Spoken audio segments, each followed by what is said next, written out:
I think we are here for the last panel, and after that there are a lot of good things to come.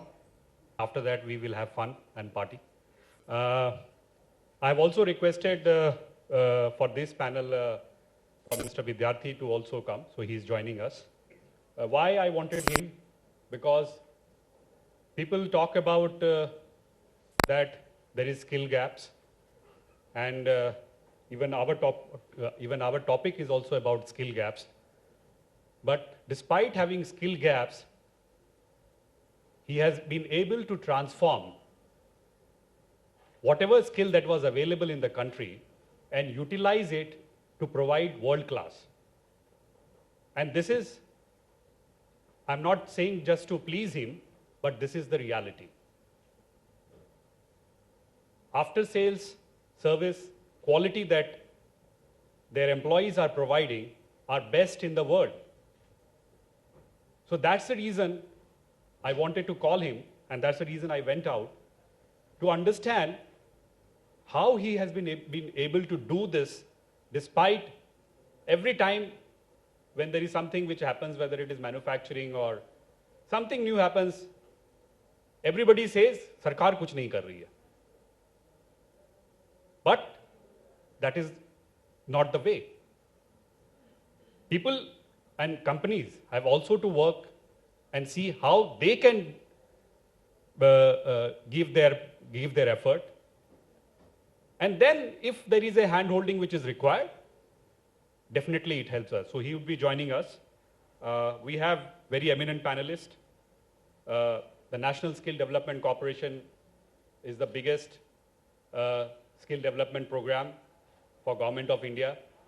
And we have Mr. Atul Bhatnagar. So he takes care of all the skill sets in the country. 25 or so, 29? 20 odd sectors. Yeah, so 20 odd verticals. We have the skills councils. We have one skill council from Telecom Sector Skill Council. And we have Colonel Pramod Swarup Gupta from there. We also have Mr. Amit Rawat, who is the Senior Program Manager, EMC Asia. And they are also, they have done a wonderful job. They have around EMC Academy alliances in 600 institutes. They have trained around 200,000 people in emerging technologies, cloud, data services, data storage, and backup. So let me start with Mr. Bhatnagar. Recently, sir, you submitted a report on skill gaps, and which was presented to Mr. Rudy. So how do we go about and achieve the missions of Digital India, whether it is manufacturing, whether it is security experts, whether it is training people in terms of making them digital? So how do we go about, and what are your expectations from the industry? Thank you for the introduction. First of all, National Skill Development Corporation is a public-private enterprise with the government owning 49% and the private sector organizations, including the likes of NASSCOM, ASSOCHAM, FICCI, CII, CREDAI, they own 51% together. So our aim is to do 150 million people skilled by 2022 and across 20 growth sectors. Now, in order to do that, first thing as introduction, there was mention of sector skill councils. What we have done is the shift that we have created, the paradigm shift we have created is, from education especially, is the industry setting the standards. So there are industry-led bodies on sector skill council. So there's one on IT, ITES, there's Telecom Sector Skill Council, I've got my colleague here. And there are a number of other councils which are nearly 37. So 20 growth sectors actually map onto nearly 37 as of now, and might become a little more, but not, I mean, I don't think it will go beyond 45 or so, but it's still there. And the reason is, like you said, textile itself, there are 3 sector skill councils in textile because there are made-ups and there's yarn and there's handicrafts, and the 3 of them are quite distinct and pretty large councils in themselves. The unorganized sector has got security, it's got domestic health.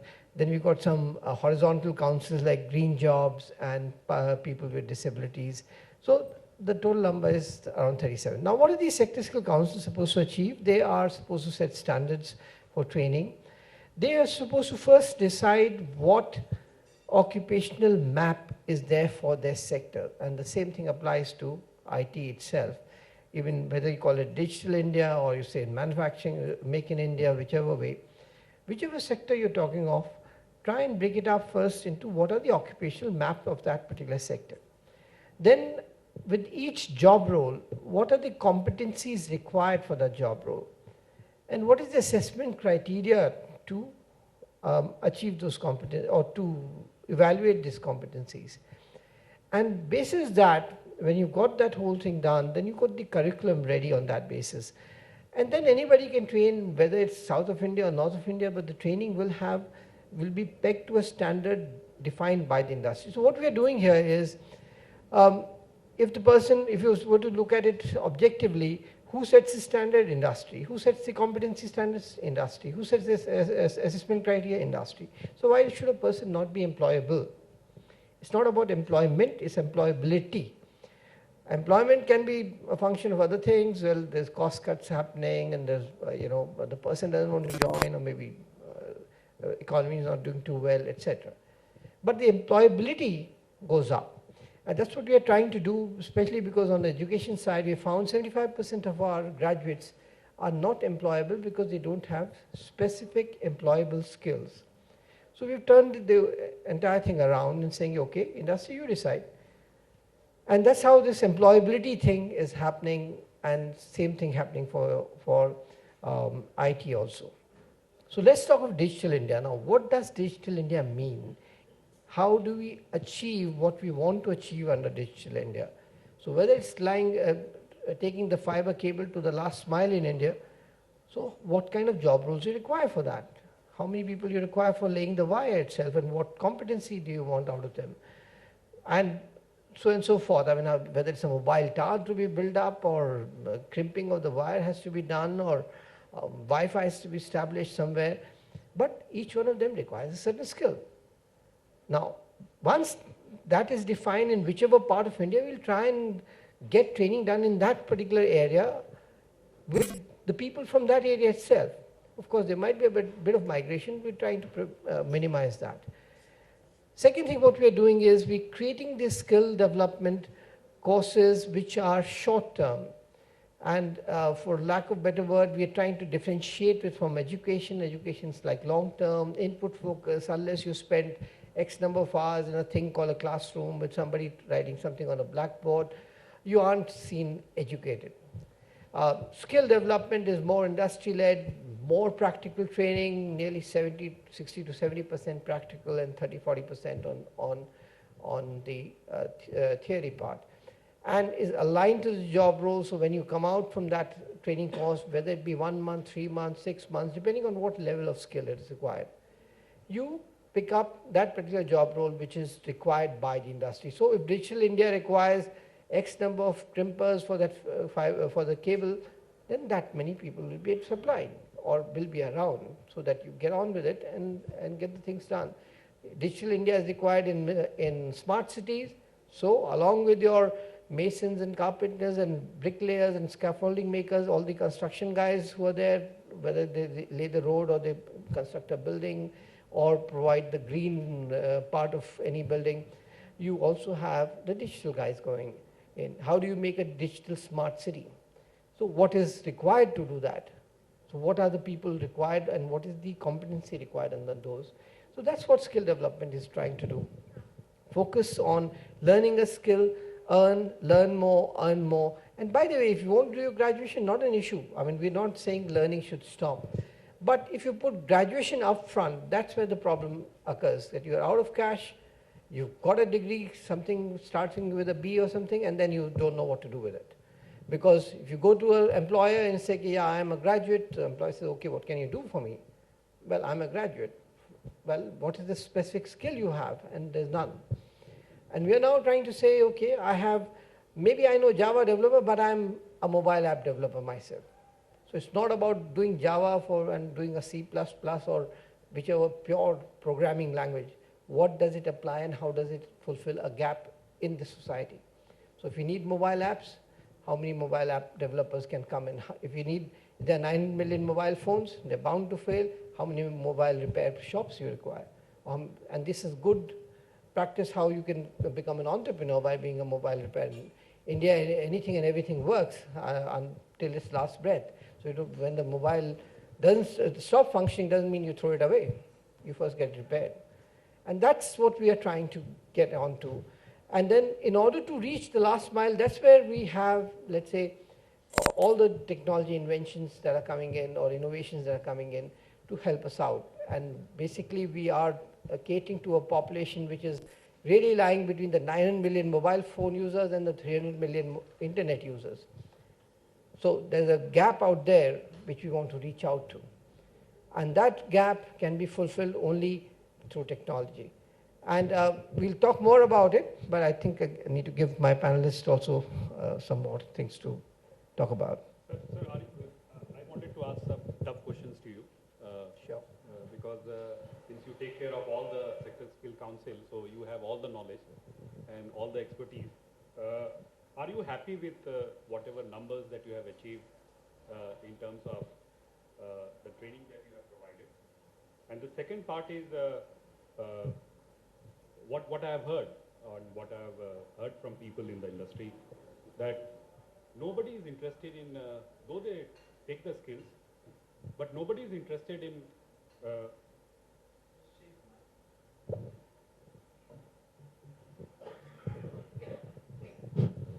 nobody is interested in going for blue collar jobs. They're all planning to go for white collar jobs. So in that case, who will do the blue collar job? And second, even if you give the training to those occupations where blue collar job is required, how do you make it more interesting? That's a big question which needs to be addressed. And if it is addressed properly, I think it helps the country. Look, the issue here, and you're quite right about that. India is becoming more of a service economy, and I had heard last few panels talk about manufacturing. People somewhere have lost the, let's say, the willingness to get their hands dirty. So we did a scheme last year. We gave out nearly, it was about 1,000 crores, 10,000 rupees on an average was being given out to every person who successfully goes through a course and gets certified, assessed and all that. 15,000 rupees was the award for a manufacturing job role and 10,000 for a services job role, including IT. And yet 90% of training happened in the service sector. And it was a very clear message coming in, despite higher volumes, despite higher reward, people were not getting into manufacturing. So yes, we have a task at hand, and I think the bigger task is we have moved from the land of snake charmers to land of mouse wielders, really, and we don't want to stop there because everybody seems to be, isko IT mein kuch kara do, matlab isko kuch computer kara do. That's a mindset now, people. So one mindset is कि ये graduate हो जाए, इसकी शादी हो जाएगी, या दूसरा इसको computer में कुछ सिखा दो. So the two mantras we have to kind of get rid of. And the jobs are in places like in leather. People don't want to touch leather because it will be called a mochi. And a mochi is an international brand. But for a person in the society, the mochi is a mochi. So there are a number of things that we have to kind of grapple with. And that's where the advocacy helps a lot. And very frankly, manufacturing job roles, I mean, the panel that was talking about earlier. So while you are manufacturing, I think you need to give a respectable salary along with that manufacturing. And if you look at the entire value chain of manufacturing, it's the SME sector that has to be really incentivized. The corporates are only 7% of the, the organized sector, as you call it. The 93% is the or the unorganized, and the MSME, whether it is 50 million or 55 million, I don't know what the number is. But that's where we need to get skill development done. And that's the best way of applying the lean methodology. Lean methodology doesn't mean that in your corporate you do from, you start from the chairman and go to the PN and say everybody understand lean. No, but if your 90% of your inputs are coming from the SMEs. So lean actually means all the way down, the value chain, everybody understands the concept of skill development and employ skilled workers. That will cut down the cost of waste. That will get you people with a higher salary. People talk about, if I train this guy, he might leave. If I take a trained person, he'll ask for more salary. Yes, he will. Why not? Because he's invested in himself or herself. So why not? But the cost of waste will go down. Your wastage itself will go down. So that it makes a case in point that you need to get more skill development into the entire ecosystem all along the value chain. If that happens, yes, there are more jobs in manufacturing right now. But because of public perception that if you work in a bank and you may be a blue-collar clerk, but you work in a white-collar environment. You've got computers and you've got, well, customers who speak on phone and speak well.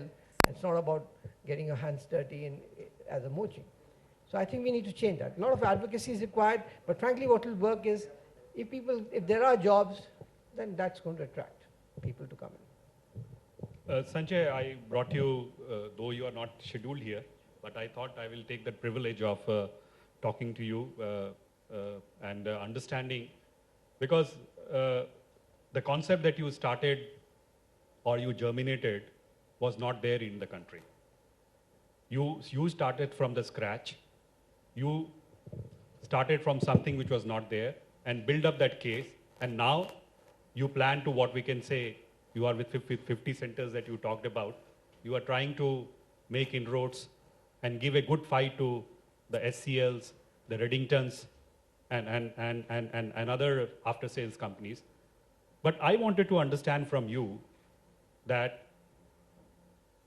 the low-paid staff, or what we can say, the people that you deploy in your organization, which is, say, 10th pass, 12th pass, ITI pass, engineer pass, how do you keep them motivated so that they keep on working with you and also deliver world-class quality? Because that is not an easy thing. First of all, I'm talking about an industry of after-sales service.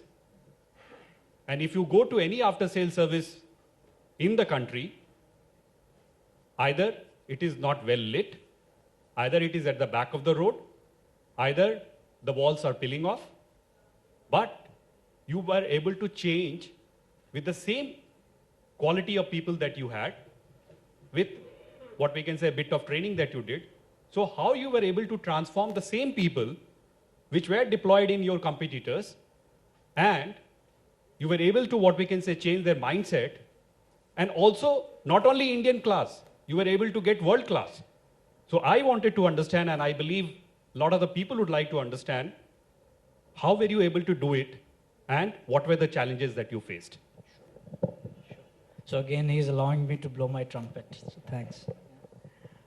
So sir, I was listening very intently to the speaker here. So we basically, over the last 6 years, we were an SME, became an MSME, and today we are India's largest aftermarket service provider. So we've been through all the stages, and we understand the pain points of the Indian industry very, very significantly. Intimately would be the right word here. So first of all, Pravin bhai, just to correct you, HCL and Reddington, they are mom and pop shops because they're big companies, but they think and act like mom and pop shops. That's why they are where they are. We were actually at one point in time trying to acquire them and decided not to do that because of the fact they think and act like mom and pop shops. The way we did skill development, and that is, this is whole brand India, what I was talking about, The genesis of brand India is going to be how we treat our people. That's the genesis of brand India. Unless we start figuring out how we treat our people, there is no brand India. The brand China is going down the toilet because the people are not getting treated properly. And if you have to make brand India a recognizable brand, a strong brand, the first step is how do you take care of your people? And I'm not talking theory here, I'm talking practice, and I'm going to share some examples with you how we have been so very successful, how we have been able to make our name in the last 6 years by just taking care of our people. I firmly believe if I take care of my people, they're going to pay me in kind by delivering a performance that is absolutely beyond par excellence. And if they perform, my customers are going to be happy. If my customers are going to be happy, they're going to give me more business. Therefore, I'm going to make more money, and therefore, I'm going to build a valuable company. That's the simple equation. The first link of this chain is take care of your people. What we did in terms of how we develop our people, so again, one of the things I've decided, being in the industry for a long time, 27, 28 years, I don't expect anything from the government of India. Very, very simple. Government's job is to govern, not to help me in terms of my skill development. Sorry to say that, I don't expect, because that's my job. I make money out of my people's skill. Therefore, it is incumbent upon me to develop the skills. Why should I expect anybody else to develop skills? As simple as that. This may sound really, in an Indian environment where the first thing we go to the government is for, hey, my toilet is broken, please, government, can you fix it? We're just not in that mindset at all. We are in a business of making money. And if I'm making money, I'm in the business of making money. It is incumbent upon me to figure out how to make money out of the business I'm in. Why should I expect somebody else to help me? What we did was we instituted a program known as Employee Development Program, EDP. Just to let you know, Jabil as a manufacturer is a very high quality, high caliber company. They have a global best-in-class practices competition every year. And my EDP program or practice really won global award there. And we'll talk about it, how difficult it is to get there. But what we do in EDP is, after 6 months, an employee, every employee, after 6 months he is spent in my company, my guys will ask him, what is that he wants to really see himself in 12 months, 24 months, and 36 months. Once he tells us, okay, this is what he wants to do, and he could be very atrocious in terms of what he's expecting in 12 months, 24 months, 36 months, we will do an analysis of every employee. Folks, when I had 5, we were doing that. Today I have 1,600, we are still doing it. We'll figure out what is the delta between what he's capable right now and what he wants to become in next 12 months, and 24 months, and 36 months. Based on that delta,